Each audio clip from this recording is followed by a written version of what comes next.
একটা সময় ছিল যখন Naruto was all about shinobi. শিনোবিরা তাদের হার্ড ওয়ার্ক, ট্যালেন্ট এবং উইল পাওয়ার দিয়ে ট্রেনিং করে পাওয়ারফুল হতো। এখানে আমরা বিভিন্ন স্টোরি, স্ট্রাগল এবং ডেভেলপমেন্ট দেখতে পেতাম। কিন্তু ওৎসুৎসুকিদের আসার পর পুরো নারুতো শিপুডেন এবং বোরুতো অ্যানিমের পাওয়ার সিস্টেমই চেঞ্জ হয়ে গেছে। একজন ওৎসুৎসুকির বেস ফর্মে যে পরিমাণে পাওয়ার এবং অ্যাবিলিটি থাকে, সেটাই একজন শিনোবি তার সারা জীবন ট্রেনিং করেও পারবে না। এই জন্যই কিন্তু ওৎসুৎসুকিদের গড বলা হয়। আজকে চলো এইরকমই পাওয়ারফুল গডদেরকে একটা র্যাঙ্ক করা যাক। Top 10 strongest Otsutsuki in Naruto and Boruto. এর মধ্যে নাম্বার 6 থেকে নাম্বার 3 পর্যন্ত র্যাঙ্কিং অনেক বেশি ইন্টারেস্টিং। আর হ্যাঁ, আমি এখানে মাঙ্গা ইনক্লুড করছি না, জাস্ট অ্যানিমে। নাম্বার 10, টোনেরি ওৎসুৎসুকি। টোনেরি তার ব্যাকুগানকে টেনসেগানে ইভলভ করার পর অনেক বেশি পাওয়ারফুল হয়ে গিয়েছিল। তার কাছে পুরো মুন অর্থাৎ চাঁদে কমপ্লিট কন্ট্রোল ছিল। সে যখন ইচ্ছা তখন পৃথিবীকে ডিস্ট্রয় করতে পারত।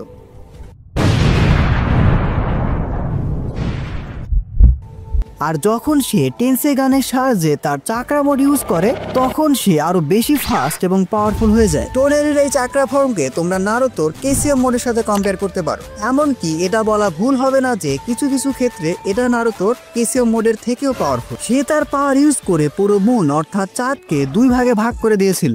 এমনকি টোনেরি তার চাকরা মোডে ট্রুথ সিকিং অর্ব ইউজ করতে পারে, যেটা ডিফেন্স এবং অফেন্সিভ অ্যাটাকের জন্য অনেক বেশি হেল্পফুল। তবে এত পাওয়ারফুল হওয়ার পরেও টোনেরির একমাত্র ভুল ছিল কি জানো? হিনাটাকে পছন্দ করা। কারণ তোমরা সবাই জানো হিনাটাকে কেউ তুলে নিয়ে গেলে নারুতো ঠিক কি কি করতে পারে। বেচারা আর কাউকে পাই নাই। My dear Byakugan princess, Hinata, let us be married.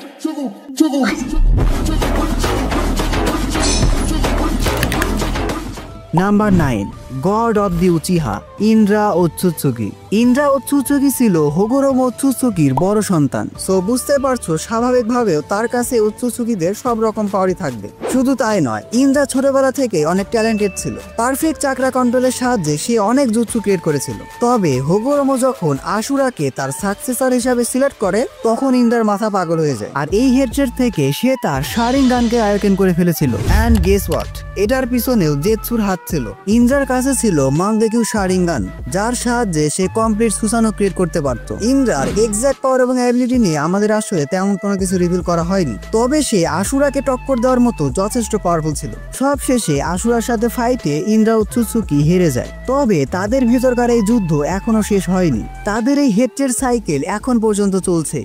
Number 8-এ আছে ইন্দ্রারই ছোট ভাই আশুরা ওৎসুৎসুকি। ছোটবেলাতে ইন্দ্রার মতো আশুরা ওৎসুৎসুকি অতটা ট্যালেন্টেড ছিল না, কিন্তু সে তার উইল পাওয়ার এবং হার্ড ওয়ার্ক দিয়ে অনেক ট্রেনিং করে এবং একসময় সে ইন্দ্রার থেকেও পাওয়ারফুল হয়ে যায়। এছাড়াও তার পিওর হার্টের জন্যই কিন্তু হোগোরোমো আশুরাকে তার সাকসেসর হিসেবে চুজ করেছিল। নাম্বার 7, হামুরা ওৎসুৎসুকি। হামুরা ছিল হোগোরোমো ওৎসুৎসুকির ভাই। হোগোরোমো আর হামুরা মিলে কাগোয়াকে সিল করেছিল।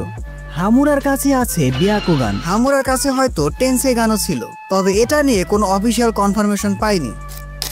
Number 6, Hagoromo Otsutsuki, the sage of six path. Naruto শিপুডেনে কাগুয়ার পর সেই ছিল সবচেয়ে পাওয়ারফুল ক্যারেক্টার। হোগোরোমোর কাছে আছে হিউজ চাকরা এবং দ্য রিনেগান।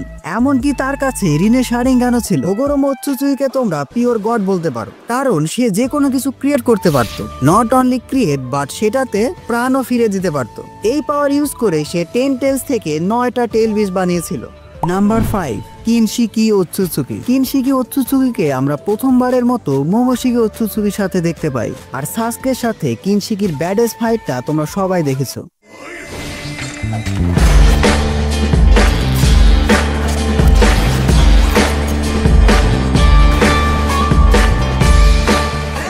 সাসকে কিন্তু সেই সময় অনেক বেশি পাওয়ারফুল ছিল, কিন্তু তারপরেও কিনশিকি তাকে ওভার পাওয়ার করতে থাকে। He is also an Otsutsuki. কিনশিকির মেইন অ্যাবিলিটি সেটা হলো তার চাকরা ওয়েপেন, যেটা ডিস্ট্রাকশন লেভেল এমন যে এটার সাহায্যে সে একটা প্ল্যানেটকেও ডিস্ট্রয় করতে পারে। ইয়েস, এই চাকরা ব্লেড দিয়ে তার সামনে যা আসবে সে সবকিছু কেটে ফেলতে পারে। সবকিছু মানে সবকিছু। কিনশিকির কাছে হয়তো আরো অনেক রকম অ্যাবিলিটি ছিল, বাট আমরা সেটা দেখতে পাইনি। আর সবকিছু শেষে সে তো মোমোশিকির সাথেই মার্জ হয়ে যায়। নাম্বার 6, কাগুয়া ওৎসুৎসুকি। মানো আর না মানো, কাগুয়ার জন্য কিন্তু এই শিনোবি সিস্টেম তৈরি হয়েছে। নারুতো অ্যানিমেতে তার মাধ্যমে চাকরা সিস্টেম এসেছে। সে পৃথিবীতে এসেছিল চাকরা ফ্রুটের জন্য, কিন্তু সে ইশিকিকে ধোঁকা দিয়ে পৃথিবীতেই থেকে যায়। কেন? ইয়েস, ভালোবাসার জন্য, লর্ড টেনজির উপর ভালোবাসার জন্য। হ্যাঁ, একজন হিউম্যানের জন্য একজন ওৎসুৎসুকি তার পুরো ক্ল্যানকেই ধোকা দিয়েছিল। অ্যাজ অ্যান ওৎসুৎসুকি কাগুয়া অনেক বেশি পাওয়ারফুল ছিল, তবে চাকরা ফুড খাওয়ার পর সে আরো বেশি পাওয়ারফুল হয়ে যায়। একটু খেয়াল করলে দেখবা যে চাকরা ফুড খাওয়ার পরে কিন্তু সে তার রিনে শারিগান আয়োজন করেছিল। এই রিনে শারিগান ইউজ করে সে ইনফিনিট সুকোমি ক্রিয়েট করেছিল। ফোর্থ গ্রেড নিনজা ওয়ারে একদম শেষের দিকে সে ঠিক কতটা পাওয়ারফুল ছিল তা তোমরা সবাই দেখেছো। পুরো টিম 7 কে তাদের হাইয়েস্ট পাওয়ার আপ দেওয়া হয়েছিল, তারপরে তারা কাগুয়ার সামনে দাঁড়াতে পারছিল না। কাগুয়া আমাদেরকে প্রথমবারের মতো দেখিয়েছিল যে একটা পিওর ওৎসুৎসুকির কাছে ঠিক কি লেভেলের পাওয়ার থাকে, দা গড লেভেল পাওয়ার। তার পাওয়ার এবং অ্যাবিলিটি নিয়ে আমার একটা বিস্তারিত ভিডিও আসবে। নাম্বার 3, মোমোশিকি ওৎসুৎসুকি। মোমোশিকির ফার্স্ট অ্যাপিয়ারেন্সে আমরা বুঝে গিয়েছিলাম যে সে ছিল কাগুয়ার থেকেও পাওয়ারফুল। মোমোশিকির কাছে আছে ব্যাকুগান এবং রিনেগান। সে এমনিতে অনেক বেশি পাওয়ারফুল ছিল, আর কিনশিকে অ্যাবজর্ব করার পর একেবারে আনস্টপেবল হয়ে যায়। নারুতো এবং সাসকে তাদের পিক ফর্মেও মোমোশিকিকে হারাতে পারছিল না। এটার মাধ্যমে তোমরা বুঝতে পারবে মোমোশিকি আসলে কতটা পাওয়ারফুল ছিল। মোমোশিকি যে কোনো টাইপের চাকরা নেচারকে অ্যাবজর্ব করতে পারে, তারপর সেই চাকরাকে আরো বেশি পাওয়ারফুল বানিয়ে কাউন্টার অ্যাটাক করতে পারে। অর্থাৎ মোমোশিকি সামনে তোমার অ্যাটাক তোমার থেকেও পাওয়ারফুল হয়ে তোমার দিকেই ফিরে আসবে। এবার আমাদের লিস্টে নাম্বার 2 তে আছে ইশিকি ওৎসুৎসুকি।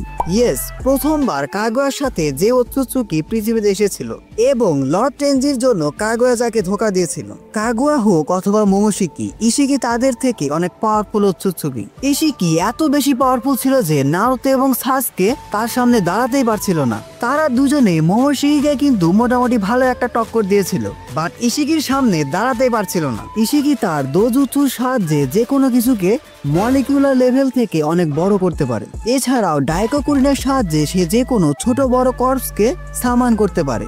এছাড়াও ইশিকি চাকরা রডকে কন্ট্রোল করতে পারে। এই চাকরা রড কিন্তু লাইটের স্পিডের থেকেও বেশি ফাস্ট মুভ করে এবং ইনডিস্ট্রাক্টেবল। এছাড়াও ইশিকির কাছে এমন একটা ডাইমেনশনের কন্ট্রোল আছে যেখানে কিন্তু টাইমই কাজ করে না। প্লট টুইস্ট আর নারুতোর ব্যারিয়ার মোড যদি না থাকতো ইশিকিকে হারানোর মতো কেউ ছিল না। ইশিকি এতটাই পাওয়ারফুল ছিল। এবার পুরো নারুতো এবং বোরুতো অ্যানিমের সবচেয়ে পাওয়ারফুল ওৎসুৎসুকি হলো শিবাই ওৎসুৎসুকি, দ্য গড অফ অল ওৎসুৎসুকি। শিবাই হলো ওৎসুৎসুকিদেরও গড, সো বুঝতে পারছো সে কতটা পাওয়ারফুল হবে। তাকে নিয়েও আমাদের কাছে খুব বেশি ডাটা নাই, কারণ রিসেন্টলি বোরুতো অ্যানিমে তাকে ইন্ট্রোডিউস করানো হয়েছে আমাডোর মাধ্যমে।